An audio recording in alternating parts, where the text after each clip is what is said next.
Hi friends, has the FIIs really been started buying in the Indian stock market? It seems like that. जुलाई में उन्होंने 8 trading session में cash में buying करा है। जो भी ट्रेडिंग सेशन हुए हैं 15-16 हुए होंगे जुलाई में, उसमें उन्होंने 8 ट्रेडिंग सेशन में बाय करा है। हमें we all know that FIIs foreign institution investor are really play the pivotal role in the Indian stock market. कुछ दिन पहले तक तो बहुत सारे लोग उनको FIIs को फ्रॉडस्टर इंस्टीट्यूशन इन्वेस्टर भी बोलने लगे थे, because the way they have sold out, the relentless selling has been done by the FIIs। कुछ लोग तो बोल रहे थे इतने बेदर्दी से बेच रहे हैं भाई साहब कि बहुत नुकसान हुआ है बहुत लोगों का, बहुत सारे HNIs क्लाइंट का भी नुकसान हुआ है, और रिटेल इन्वेस्टर का तो क्या कहना।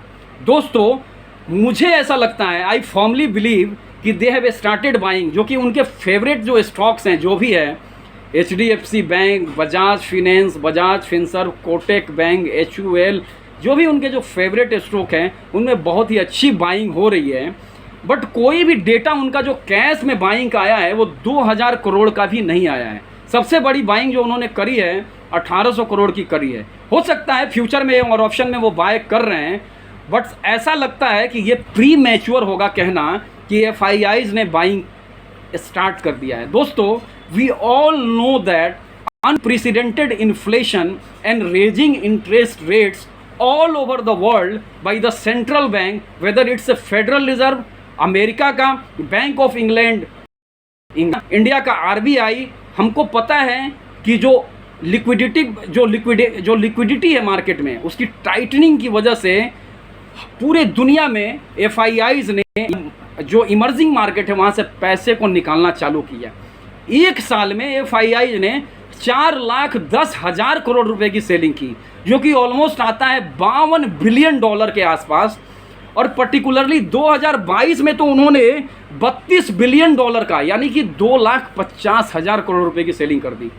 पर्टिकुलरली जून मंथ में उनकी सबसे बड़ी सेलिंग थी, इसी जून में 58,000 करोड़, मई में 54,500 करोड़, इस तरह की बड़ी बड़ी सेलिंग कर रहे थे। दोस्तों $52 billion is a huge amount, और उसी के वजह से $52 बिलियन जो उनका FIIs का आउटफ्लो हो रहा था, हमारा रुपया भी बुरी तरीके से औंधे मुँह गिरा। लेकिन पिछले 2-3 दिनों से हम देख रहे हैं कि रुपये में कंसेक्यूटिव सुधार हो रहा है, तो ये भी एक रीज़न है कि FIIs ने बाइंग स्टार्ट किया है। दोस्तों हमारा पड़ोसी देश श्रीलंका का देखा जाए कि 2 से 3 बिलियन डॉलर अगर उसके पास होते हैं तो वो डिफ़ॉल्ट नहीं कर पाता, और हमारा जो पड़ोसी मुल्क पाकिस्तान है उसके पास $10 बिलियन है फॉरेक्स रिजर्व, और हमारा जो टोटल फॉरेक्स रिजर्व है $590 बिलियन, उसका 1/11 यानी कि करीब करीब 1/11 वो बेच के चले गए पिछले एक साल में। तो हमारी जो स्टॉक मार्केट है कहा जा सकता है कि काफ़ी रेजिलियंट है, तभी वो गिरा नहीं तो भाई साहब नहीं तो क्रैश हो जाता। 12-15 साल पहले अगर 1000 करोड़ रुपए की सेलिंग कर देते थे FIIs, तो मानो मेरी बात, न्यूज़पेपर में निकलता था। पहले शाम को डेटा नहीं आता था, इवनिंग में जैसे डेटा आ जाता है, न्यूज़पेपर में निकलता था, और सारे लोग काफ़ी डिप्रेशन में आ जाते थे, फ्रस्ट्रेटेड होते थे कि भाई अब क्या होगा। उन्होंने 2000 करोड़ रुपए की सेलिंग की है। Despite their relentless selling, stock market have absorb their selling, मुझे ऐसा कहना पड़ेगा, क्योंकि 18,600 का हाई 17,200 के आसपास आज बाजार बंद हुआ है। 17,150, 17,176 का हाई आज का, और 15,183 के लो से 17,175 को देखें अगर हम, तो करीब करीब 13.5% पड़ता है। इंडियन मार्केट या Nifty is outperforming all over the world. जो mother of all stock market है अमेरिका का डाउ देखा जाए तो उसने 11% का रिटर्न दिया है, 10 से 11% का अपने लोअर लेवल से। S&P ने भी वही 10 से 11%, नेस्डेक ने 15% का रिटर्न जरूर दिया है। बट दुनिया के जो और बड़े मार्केट हैं, लाइक अगर देखा जाए बेसिकली हांगकांग का हैंग सेंग, उसने दिया है 10% के आसपास रिटर्न।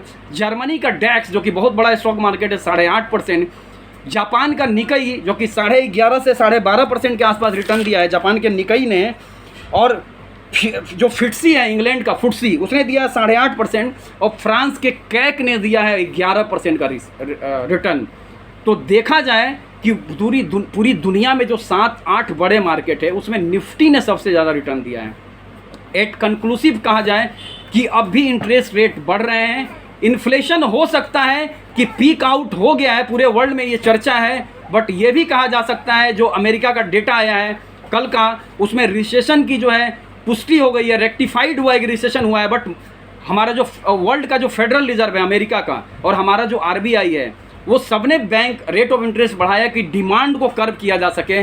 तो अभी सभी बोलेंगे कि भाई अमेरिका का स्टॉक मार्केट क्यों भाग रहा है जब वहाँ पे रिसेशन हो गया। भाई साहब, वो यही चाह रहे थे कि थोड़ा रिसेशन आए, डिमांड कर्व हो, डिमांड घटे, कि थोड़ा इन्फ्लेशन कम हो। दे वर वांटिंग द सेम थिंग, इसलिए वहाँ का मार्केट भी भागा है और इंडिया का भी भाग रहा है। और एफआईआईज इस होप में बाय कर रहे हैं कि हो सकता है कि इन्फ्लेशन पीक हो गया है और रेट ऑफ इंटरेस्ट जब आगे बढ़ेगा तो इस गति से नहीं बढ़ेगा, धीरे धीरे बढ़ेगा। It seems that FIIs has started buying, but it's too early to say that कि वो तरीके से बाय करेंगे जिस तरीके से उन्होंने बाय करा था 2020 कोरोना के टाइम में, या नहीं करेंगे, देखना पड़ेगा। Let's hope, let's watch, wait and watch I would say, क्या होता है और क्या नहीं होता है। थैंक्स अ लॉट दोस्तों, मैं आशा करता हूँ you like this video. Thank you very much.